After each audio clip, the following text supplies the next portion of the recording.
o inimigo argumentou que o governo moral de Deus era um governo injusto. Agora você imagina, um governo que Deus é onipotente, tudo ele pode fazer, e agora como um Deus onipotente, ele seria, por ser onipotente, ele seria como se fosse um tirano. E qual o problema que você tem ali do livro de Jó? O medo de Abraão era que um justo, ele sofresse de forma gratuita, que justos e ímpios, eles fossem julgados da mesma forma. Essas coisas que Abraão pergunta a Deus aparecem logo nos 2 primeiros capítulos do livro de Jó. E nós podemos imaginar nas entrelinhas Satanás dizendo: lá na terra todos me adoram, todos me servem. Eles são egoístas, jactanciosos, gananciosos. Eles são preconceituosos, eles são maldosos, fofoqueiros, invejosos. Na terra, todos me servem. E Deus diz: não, eu tenho representantes na terra.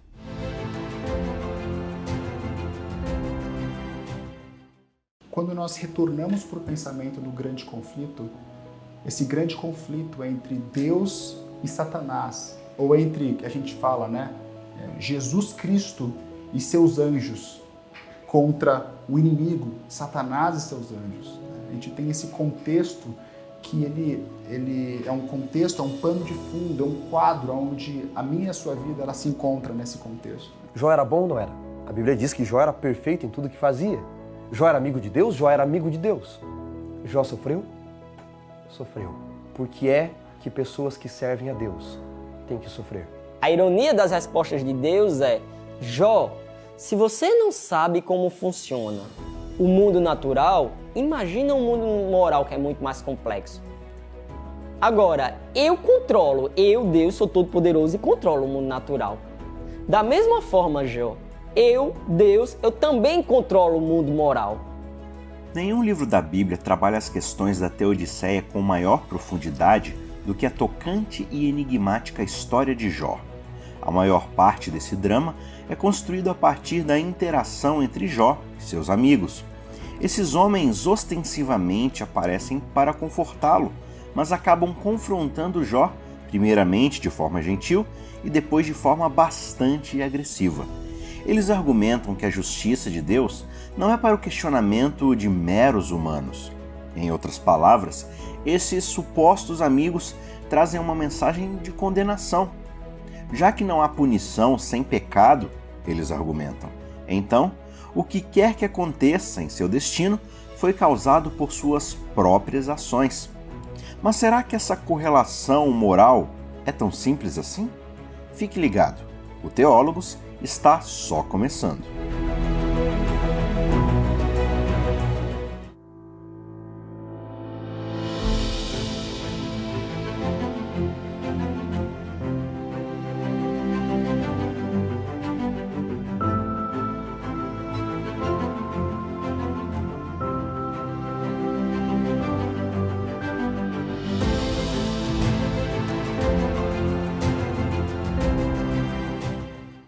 A narrativa do capítulo 2 termina dizendo: em tudo isso, Jó não pecou.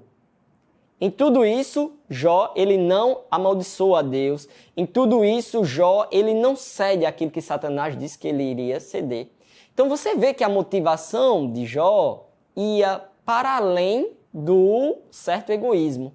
A motivação de Jó ia para além de ele obedecer a Deus, mais por uma questão de amor do que por uma questão de saúde, de bem-estar, de felicidade, de bem emocional, etc. Ele obedecia a Deus independente disso, né? É assim que a narrativa no capítulo 2 termina. A partir do capítulo 3 do livro de Jó, Jó tem a companhia de 3 amigos, né? E esses 3 amigos passam ali 7 dias se lamentando e chorando com Jó, né? Por causa daquele sofrimento que ele estava passando. Só que a equação não bate. E qual é a equação que não bate? É a equação do problema do mal, né? É a equação que a gente vê desde Gênesis, é a equação que Abraão levanta para Deus. Que Jó é um homem íntegro, reto, temente a Deus e que se desvia do mal, mas que está passando por um sofrimento terrível. E essa conta não fecha. Pelo fato dessa conta não fechar, não é Deus que está errado. Nesse caso aí, o problema do mal é invertido. Quem está errado é Jó. Tem alguma coisa que Jó faz que desagradou a Deus, que eles não conheciam, há algo assim, né? Então, os amigos de Jó são interessantes. Eles trazem uma certa teologia, e essa teologia é uma teologia que parece piedosa, mas é uma espécie de confirmação daquilo que Satanás falou. Porque o primeiro amigo de Jó, ele faz, a partir do capítulo 4 e 5 do livro de Jó, ele vai começar a questionar o seguinte: eu nunca vi o justo sofrer dessa forma. Eu nunca vi o ímpio prosperar ou o justo sofrer dessa forma. Eu já vi muitos problemas, muitas questões, mas esse tipo de coisa, não. Cada um recebe as consequências do seu pecado, Jó. Então veja, Jó, aí se você não tem um outro pecado, talvez esse sofrimento é consequência de alguma coisa que você esteja fazendo, Jó. Tente observar aí, tente ver aí se não tem esse problema aí, não é consequência de algo que você está fazendo, ainda que você não lembre, etc. Ele tenta defender o caráter de Deus, e isso é que é irônico na narrativa. Tenta defender o caráter de Deus, mas trazendo a teologia que Satanás levantou no capítulo 1 e 2 do livro de Jó. Quando nós retornamos para o pensamento do grande conflito, esse grande conflito entre Deus e Satanás, ou entre, que a gente fala, né, Jesus Cristo e seus anjos contra o inimigo, Satanás e seus anjos. A gente tem esse contexto que ele é um contexto, é um pano de fundo, é um quadro onde a minha e a sua vida ela se encontra nesse contexto. É um contexto de guerra, não é um contexto de piquenique, é um contexto de guerra. Existem forças lutando dos dois lados, mas eu creio que o que deve ficar claro é que essa guerra não é uma guerra de força, não é uma guerra que, por mais que tenha algumas metáforas na Bíblia, como o anjo do Senhor em Josué, né, que ele está com uma espada desnuda em sua mão, antes das conquistas da Terra Prometida, de Jericó em particular, ali no Josué 5, 6, ali no começo. Por mais que tenha metáforas de guerra, essa guerra não é de poder bruto. Porque como que a gente poderia lutar contra um Deus que é onipotente? Não, não é. Acho que o primeiro passo, essa guerra é uma guerra de caráter. O que está em jogo então nessa guerra? O que está em jogo é a vindicação do caráter de Deus. O que é o caráter de Deus? Quando a gente pensa assim, o que é o caráter? O que é o caráter do Elmer? O que é o seu caráter? Né? No caso de Deus, é a forma como a gente conduz as coisas. A gente chama isso de governabilidade divina. É esse governo justo? Ou esse governo é tirano? É Deus realmente o que ele diz que ele é? Ou ele apenas nos cria para nós o adorarmos a eternidade toda? Poxa, que Deus egoísta então, né? Alguém que cria... É que nem um amigo meu, que ele organizou um campeonato de tênis porque ele sabia que ele era o melhor jogador de tênis. E ele ganhou o campeonato. Então ele organizou o campeonato e ele ganhou o campeonato. O que fala sobre isso? Você fez tudo isso apenas para que você fosse o campeão? É só uma ilustração, uma anedota pequena, mas é exatamente esse o contexto que foi levantado contra o inimigo, né? Pode você ser um Deus que é criador, talvez dito amoroso, mas você criou tudo isso, todo esse palco, apenas para você ser adorado o resto da eternidade? Porque se você obedece a Deus, você vai receber coisas boas. Se você desobedece, você vai receber coisas ruins. Não tem uma equação onde você obedece e recebe coisas ruins, ou você desobedece e recebe coisas boas.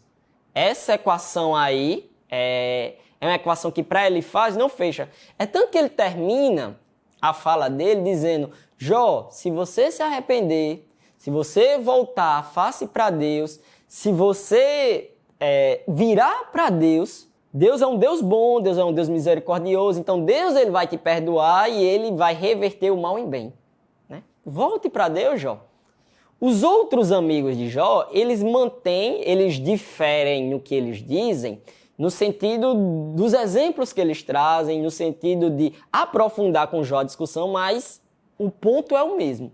Nem sempre os males que um ser humano passa, principalmente um filho de Deus, é porque ele é desobediente. O livro de Jó deixa isso bem claro.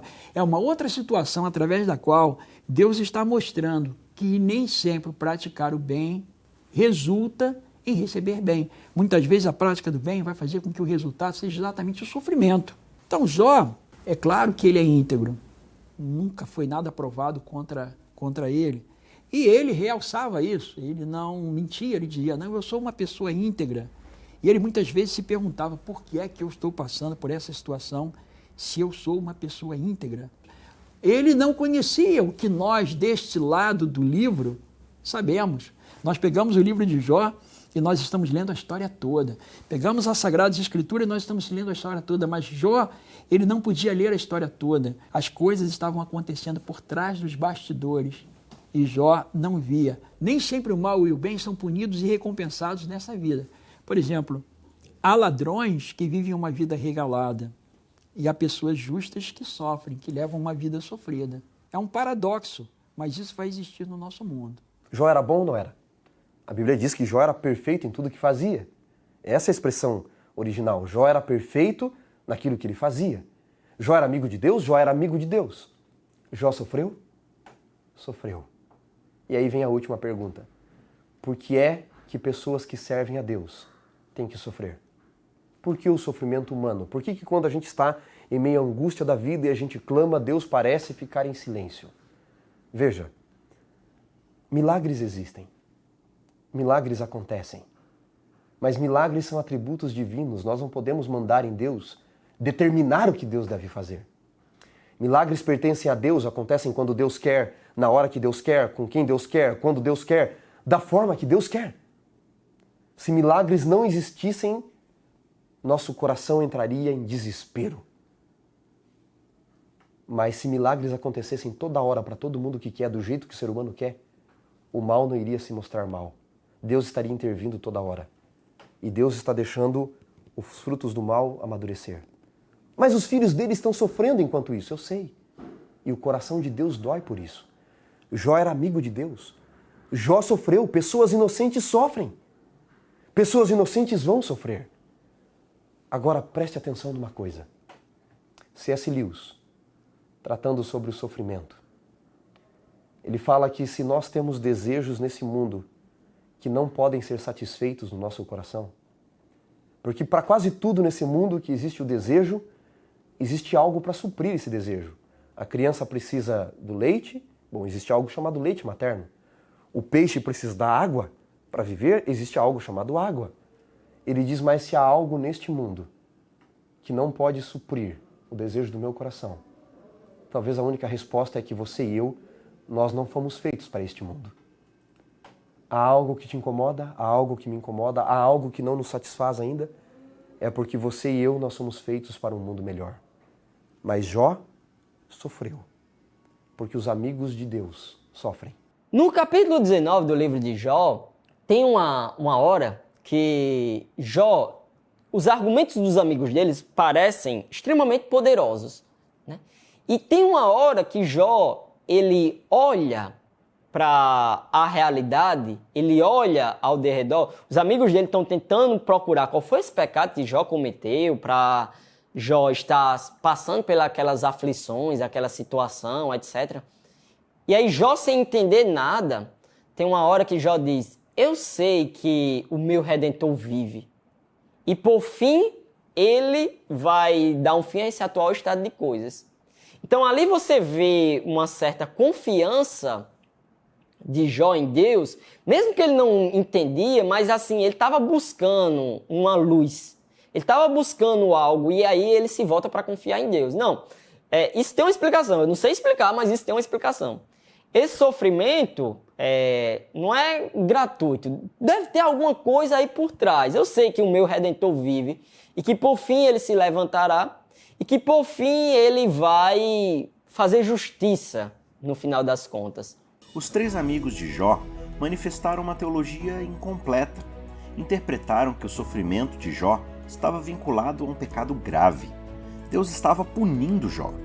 Mas Jó silencia seus amigos, mostrando que nem sempre haverá correlação entre a integridade e a prosperidade, ou entre maldade e sofrimento. O justo pode sofrer mais que o ímpio, e o ímpio às vezes prospera mais que o justo. Mas a má teologia não para aí. Uma nova rodada de acusações está para começar. Na narrativa, os três amigos de Jó, eles silenciam e aparece um outro personagem chamado Eliú. E esse personagem, ele vai ser mais audacioso que os outros três amigos de Jó. Porque ele vai dizer que é óbvio que se ele está sofrendo, Deus é justo. Não é culpa de Deus, é culpa dele, Jó. E o fato de Jó, de alguma forma, rogar que ele é bom, que ele é justo, o fato de Jó se defender era uma espécie de afronta. E Eliú vai entender isso como uma afronta. Eliú vai dizer, não, Jó, você não pode pensar desse jeito. Né? Se você sofre por algo que você faz. Então, Eliú vai ser mais firme e mais duro do que os amigos de Jó. E é interessante que ele vai fazer isso tentando defender Deus na história, mas usando também os mesmos argumentos que Satanás utilizou lá na corte celestial. Né? Essa é a grande ironia da história. Jó era qualquer um? Não. Jó, ele era incomum. Jó não era medíocre, ele era acima da média.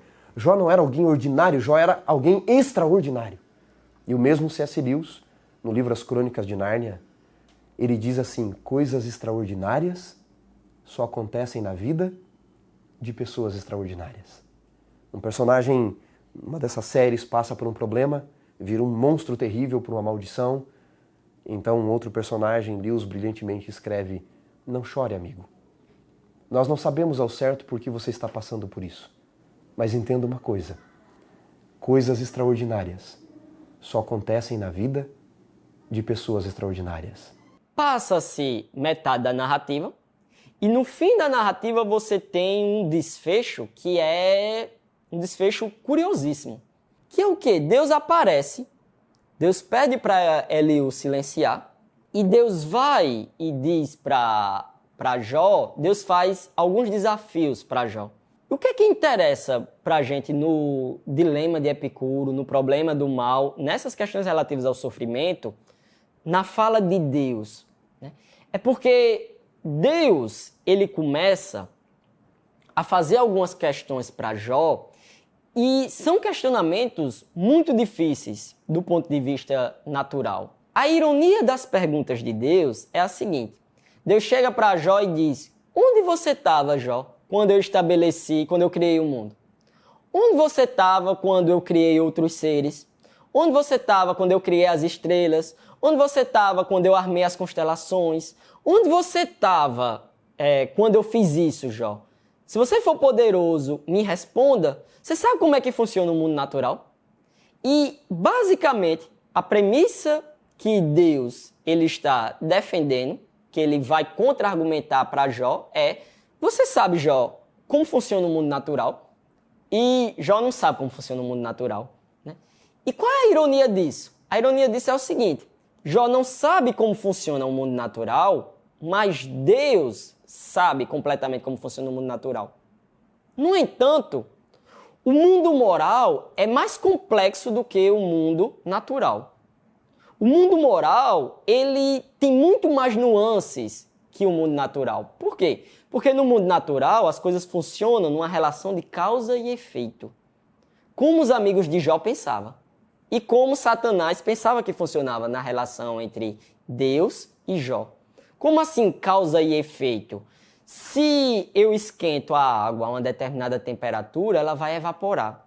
Se eu esfrio a água a uma determinada temperatura, ela vai congelar. Se eu jogo lixo no rio, ele vai se poluir. Se eu jogo uma pedra para cima, ela vai cair. Então, as coisas na natureza funcionam nessa relação de causa e efeito. E aí a ironia é que Jó não sabia. E nessa relação de causa e efeito, é muito mais fácil você identificar as relações de causalidade. Né? É muito mais fácil você identificar o que gerou o que formou o que fez o quê. Essas coisas são muito mais simples de identificar no mundo natural. Então, é muito mais simples você conseguir identificar como foi que Órion foi formado, como é que uma estrela é formada, como é que um animal vem à vida, à existência, etc.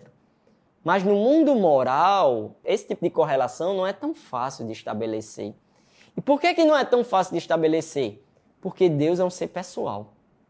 E Jó também é um ser pessoal. E seres pessoais, eles não trabalham na base de causa e efeito. Seres pessoais, eles trabalham a partir de relações pessoais.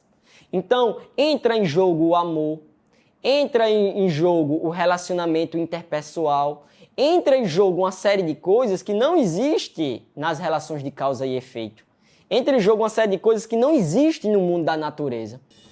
Após ouvir de Deus perguntas contundentes, Jó refletiu acerca da soberania de Deus, compreendeu sua limitação e entender o que estava além dele, e exclamou no capítulo 42, Bem sei que tudo podes, e nenhum dos teus planos pode ser frustrado.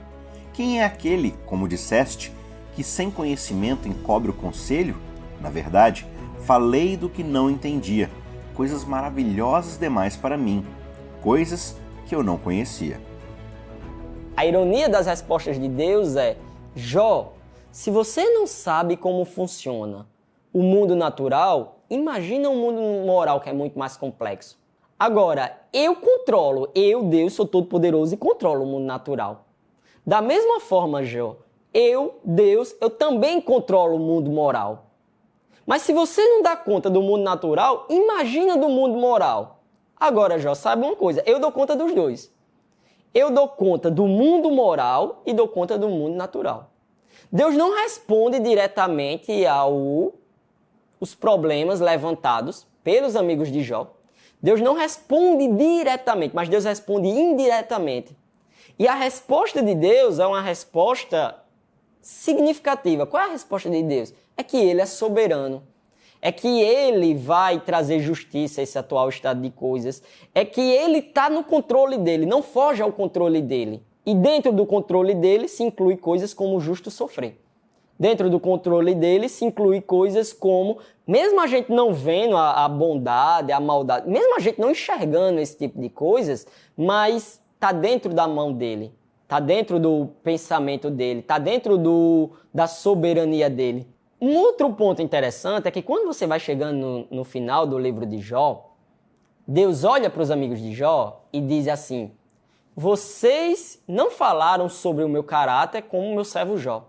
O ponto é que, como os amigos de Jó, eles representaram uma espécie de... Eles foram porta-vozes na narrativa de Satanás, né, perante Jó, porque Satanás acusa o caráter de Jó perante a corte celeste, perante os filhos de Deus, perante aqueles seres que estão ali na corte, naquela espécie de tribunal que Satanás vai e na frente de todos questiona o caráter de Jó. Os amigos de Jó aqui na Terra fazem algo similar, mas com respeito ao próprio Jó. E aí Deus, não aparece mais Satanás na narrativa, mas Deus, ele corrige esse ponto. Deus corrige isso. Deus, ele diz, esse tipo de raciocínio, para resolver o problema do mal, é um raciocínio problemático. Esse tipo de raciocínio de que coisas boas acontecem com pessoas boas, coisas ruins sempre vão acontecer com pessoas ruins, ele é problemático porque ele envenena as motivações. Ele envenena o do porquê eu estou fazendo aquela coisa boa. Então, na verdade, ele macula o caráter de Deus e macula quem está fazendo a boa ação. A mensagem de Jó, portanto, corrige uma sabedoria tradicional que havia naquela época e que, infelizmente, tem voltado exatamente por causa da teologia da prosperidade, que Deus recompensa aos obedientes e que ele pune aqueles que não são obedientes. E, portanto, se uma pessoa não tem bens materiais é porque ela está sendo punida por Deus. Isso é um tremendo engano. Ou seja, as pessoas elas são direcionadas para o interesse imediato e elas acabam esquecendo os interesses mais importantes que têm a ver com a vida espiritual. Philip Yancey afirma que a bondade seria contaminada por motivos egoístas. Nós apenas o amaríamos a Deus por causa de uma necessidade inata e programada, e não por causa de uma escolha deliberada em face das alternativas atraentes. Ou seja, se sempre nós recebêssemos o bem por obedecermos a Deus, nós iríamos procurar a Deus por motivos egoístas. Nós temos que amar a Deus pelo simples fato de amarmos. Como diz a primeira carta de João, capítulo 4, versículo 19, nós o amamos porque ele nos amou primeiro. Então nós buscamos a Deus por causa de um amor responsivo. Então, se você para pensar, por exemplo, eu vou ser salvo porque eu faço coisas boas. E aí Deus vai e diz assim, eu vou salvar as pessoas que fazem coisas boas. Eu maculei tudo. Eu trouxe um problema para toda a relação. Por quê? Porque eu não vou mais agir com base em virtudes, como o amor, a honestidade por si, esse tipo de coisa. Eu vou agir para salvar minha pele. E quando eu ajo para salvar minha pele, no final das contas, eu envenenei a motivação. A ação pode até ser boa, mas a motivação é terrível. Foi isso, no final das contas, que Deus responde aos amigos de Jó. No final das contas, Deus diz, essa representação aí do meu caráter não está correta. Vocês não representaram o meu caráter tal como o meu servo Jó. E na narrativa, Deus, ele desaparece, e aí Jó diz uma coisa interessante. Jó diz assim, que antes eu te conhecia só de ouvir, agora eu te conheço face a face. Porque o que é que está em jogo ali? É que quando Jó se deparou com as suas motivações, quando Jó se deparou com a complexidade do mundo moral, quando Jó se deparou com essas questões relativas ao sofrimento, ele se aproximou mais de Deus. Né? Antes ele conhecia Deus de forma, a gente pode dizer, teórica, porque o ouvir no Antigo Testamento está muito ligado ao ensino. Né? Então, antes Jó conhecia a Deus por meio de ensino, etc. Mas no sofrimento, Jó teve uma experiência com Deus de conhecer Deus face a face. Né? E aí termina o livro de Jó concluindo que Deus reverteu tudo para Jó e Jó terminou a vida velho e farto de dias. A felicidade e a segurança consolidadas que todos almejamos, Deus as retém de nós pela própria natureza do mundo. Mas a alegria, o prazer e a diversão, ele os dispersou por toda parte. Nunca estamos seguros, mas temos muita diversão e poucos momentos de enlevo. Não é difícil ver por quê. A segurança pela qual ansiamos nos ensinaria a depositar nosso coração neste mundo e seria um obstáculo ao nosso retorno para Deus. Alguns momentos felizes de amor, uma paisagem, uma sinfonia, uma reunião animada com os amigos, um mergulho ou uma partida de futebol não tem essa tendência. Nosso Pai nos dá alívio na jornada com algumas pousadas agradáveis, mas não irá nos encorajar a confundi-las com o nosso lar.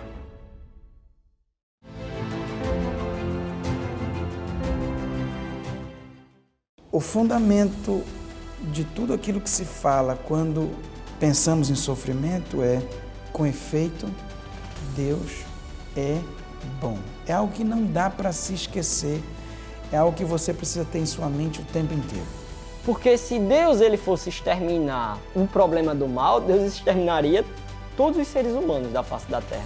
Deus exterminaria todo mundo. Asaf diz que estava reclamando da vida, perguntando os porquês, por que está sofrendo, muito embora seja fiel, muito embora seja honesto. Por que que o ímpio está prosperando e todos os buscam como pessoas famosas, conhecidas por sua impiedade? Por que está sofrendo? E ele tem essa dúvida, esse desvio da fé, essas lágrimas correndo pelo seu rosto, até que ele entra no santuário.